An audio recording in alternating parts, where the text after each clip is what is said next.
Let's go over gold on what we can expect for price action to do today. So we're gonna go over what happened last night during the Asia session and London session, and going over as well with the breakdown that I sent over. So last night breakdown that I sent you guys, right? We were pretty much trading around this key level around the 4,500 zone, right?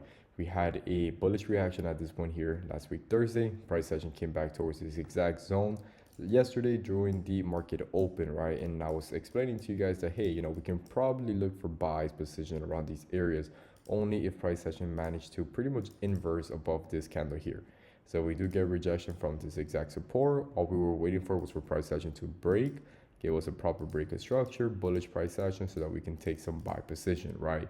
And the whole idea from yesterday was for price action to pretty much the goal or the idea that we had planned out was for price action to do something like this so that we can target back towards this exact zone, which is the zone that we would like to see price action pull back towards, so it can pretty much retest and fill up the entire gap and maybe give us the action move that we're looking for, right? But that was not the case, right? We did see that price action kept pushing even lower.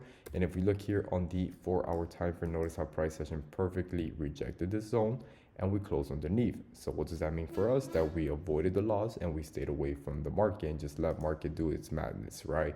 Now, going here on the 30-minute time frame, right? Notice the exact move that happened during the Asia session, right? We had a nice 30-minute bearish fair value gap right here. We had a nice push towards the downside where price action had a kind of build up of support here. We pushed back towards the upside. Price action rejected off this fair value gap. We kind of consolidate for a while until we finally had a break. So this 30-minute candle break underneath this support here perfectly, gave us more reasons to continue selling price even lower, right? So price action was pure bearish last night during the London and Asia session. If we go here on the 4-hour time frame, we can see how perfectly price melted all the way down towards this level, which is 4111, right? And if you guys look towards the left side, you guys can see that price action had a nice reaction towards this exact demand zone right here, which is the main demand zone or the higher time frame demand zone, right? At one point here, we did see that price action had a bullish reaction and pushed price even back higher, right? Price action did the same thing yesterday. We had a nice wick rejection. We closed above, and now this current 4-hour candle is currently pushing back towards the upside. So we go back here on the 30-minute time frame, right? This is something that we need to be very, very cautious about.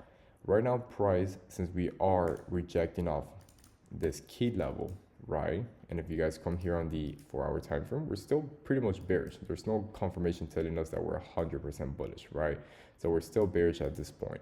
But here on the 30-minute time frame, there are two key levels that I marked up here that we can potentially look for a setup, right? So I have 3 zones for today. The first zone that I have obviously is this high right here, which is the 4430. We did see that price earlier during the early New York session, late London session. We did see that there was some economic news when that happened overnight, right? This economic news, we did see price push higher, right? We did see price push higher for gold. If you guys go here on indice, we did see the same move on indice here with NAS. Same thing with US 30. We did see the same move towards the upside. Same thing here with the SPX. We did see another push towards the upside, right? So there was some economic news that happened last night. Here with gold, we did see that price action gave us a pullback. We did not just pull back towards this key level of support where price action respected, but we also pulled back towards this exact bullish imbalance candle right here that I have marked up. Another way to say it is a bullish fair value gap, right?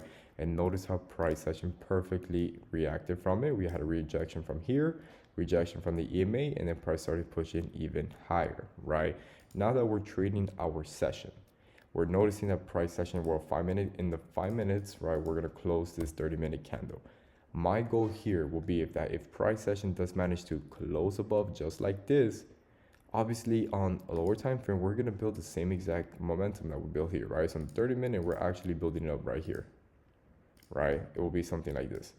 So if we do manage to close above it, we're going to be waiting for price action to give us the retest. If it respects it, I'm going to be taking a buy position, and then we can start looking for buys and then target back towards this key level right here, which is 45.25, which is the exact key level that price action broke up. And on top of that, we still have gaps that we need to fill up right over here. So this will be a good setup as long as price action can remain itself above the 44.30. So pull back, respect, and then we can take buys right here. If price session respects 45.20 and fills up this entire gap that happened on Sunday and start giving us rejection, this can also be a sell zone for us, a potential sell zone. But if price session just continues pushing higher, we just simply wait for more bullish breakout structure and then we can continue pushing higher. Right now, I'll obviously consider this as a high risk trade due to the fact that on the 4-hour time frame, right, keep in mind guys, we're still trading a bearish market. So overall, higher time frames still continue bearish, so this might be high risk buys. Now, if price action comes back towards this zone here, right, if we pretty much, manipulate all of these highs and then price actions continue pushing lower, though another good sell zone for us will be underneath the 43.50 zone. So obviously price is just pushing higher, but let's say that we miss this one, price comes back inside the zone. If we do see a nice break of structure underneath the 44.50, we're going to take the same exact sell that happened during the Asia session, but we need to wait for those confirmations to happen, right? And as well, with the react towards this zone here, we also have another bullish fair value gap zone down over here that it can also be retested. Price action just had a bullish reaction. We haven't filled this up, so this may be a zone that price can give us a nice pullback towards and probably retest. And if it does reject, then we can look for even higher push, right? But those are just, ideas, setups that we have for today. Obviously, we're just going to wait to see what price session gives us after this candle closes, which happens in 2 minutes and 40 seconds. So I will give you guys an update.